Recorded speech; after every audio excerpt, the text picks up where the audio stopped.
چھوٹا سا ہی سوال ہے کہ ہاں جو مین سٹریم مسلمز ہیں پوری دنیا میں، جماعت کی نظر میں ان کا کیا سٹیٹس ہے، اور ان کے ساتھ پوری دنیا میں جہاں پر بھی جو بھی سلوک ہو رہا ہے وہ ان پر عذاب ہے یا وہ زیادتی ہے، ان کے ساتھ ظلم ہے؟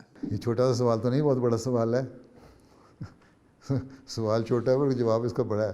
بات یہ ہے کہ جو مین سٹریم مسلم ہے، حضرت صلی اللہ علیہ وسلم نے فرمایا کہ جو کہتا ہے لا الہ الا اللہ، محمد رسول اللہ بھی بات نہیں کی، جو کہتا ہے لا الہ الا اللہ وہ مسلمان ہے.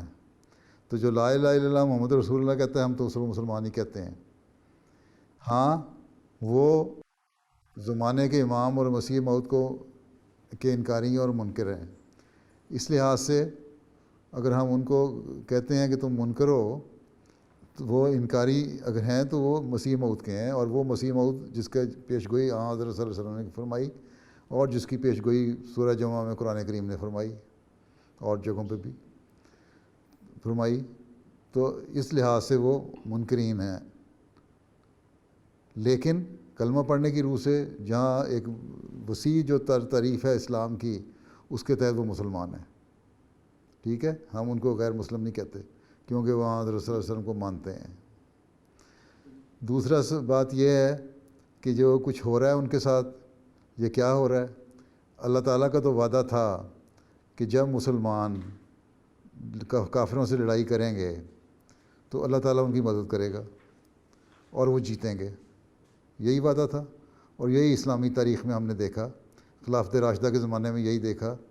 آج کل میں خطبات دے رہا ہوں بدری صاحبہ پہ، تو ان میں خلفاء کا ذکر چل رہا ہے، حضرت عمر کا ذکر چل رہا ہے. اسی میں زیادہ تر فتوحات ہوئیں. یہاں ہم نے دیکھا کہ کس طرح کی بڑی بڑی حکومتیں ٹکرائیں، لیکن اللہ تعالیٰ کا وعدہ تھا، اس لیے اللہ تعالیٰ نے مسلمانوں کو فتح عطا فرمائی.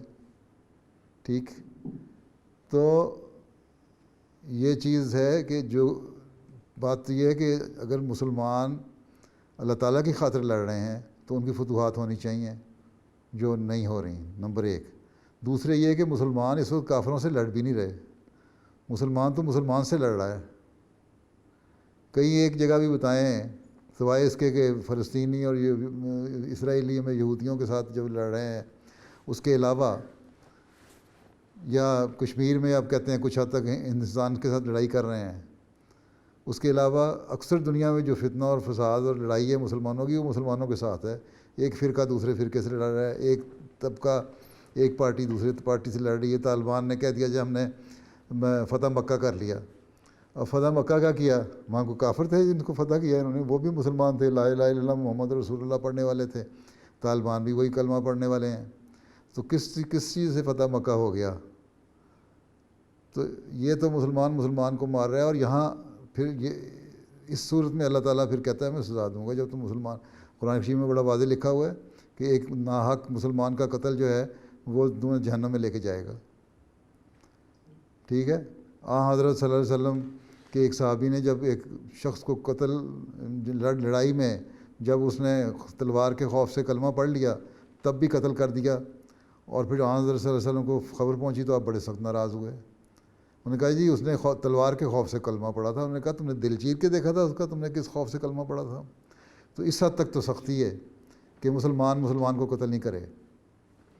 ٹھیک، اس کے باوجود اگر یہ کرتے ہیں تو اس کو مجھے اس کا بارے میں فتویٰ دینے کی کیا ضرورت ہے؟ خود اللہ تعالیٰ کا جو عمل ہے وہ ظاہر کر رہا ہے کہ یہ ان کے اوپر سزا ہے یا ان سے اللہ تعالیٰ راضی ہے. یہ آپ خود فیصلہ کر سکتے ہیں، بلکہ ان کا جو فعلی شہادت اللہ تعالیٰ ہی خود بتا رہی ہے کہ یہ کیا ہے.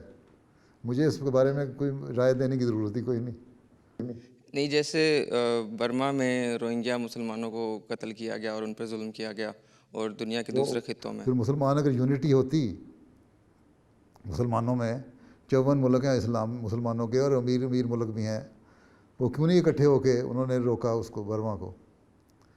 مسلمان کا بھائی ہونے کی صرف حدیث پڑھتا ہے، اس کا کیوں نہیں اس کو ہاتھ سے روک رہے؟ اگر حکومتوں کو طاقت ہے نا، حضرت رسول اللہ نے فرمایا نا، اگر تمہارے میں تم دیکھو کوئی برائی تو اس کو ہاتھ سے روکو. پھر اگر اس کی طاقت نہیں ہے تو زبان سے روکو. اس کی طاقت نہیں ہے تو اس کے لیے کم از کم دعائی کرو. تو ہمارے پاس تو فی الحال نہ حکومت ہے نہ یہ طاقت ہے، تو ہم اس کے لیے دعائی کر سکتے ہیں کہ اللہ تعالیٰ مظلوموں پر رحم کرے. لیکن یہ حکومتیں جن کے پاس دولت بھی ہے اور حکومتیں بھی ہیں اور 54 ملک ہیں جس نے آدھے دنیا پہ قبضہ کیا ہوا ہے، انہوں نے کیوں نہیں مل کے برما کو روکا؟ تو یہ اس لحاظ سے ٹھیک ہے، ہم کہہ سکتے ہیں کہ یہ ظلم ہو رہا ہے مسلمانوں پہ، لیکن یہ کہنا کہ سزا ہے یا یہ نہیں، یہ اللہ تعالیٰ بہتر جانتا ہے، ان کے عمل کیا تھے یہ تو اللہ بہتر جانتا ہے نا، کس عمل کی پاداش میں مل رہا ہے کہ نہیں، پاداش میں مل رہی ہے سزا یا واقعی ان پہ ظلم ہو رہا ہے، تو مظلوم کی مدد کرنی چاہیے، اور مسلمان کیوں نہیں کر رہے؟ اور جب وہ نہیں کریں گے اپنے مظلوم بھائی کی مدد تو پھر خود بھی وہ اللہ تعالیٰ کی پکڑ میں آتے ہیں، اس لیے بہت استغفار کا مقام ہے۔ جی جی، بہت شکریہ، جزاک اللہ۔ جزاک اللہ، السلام علیکم۔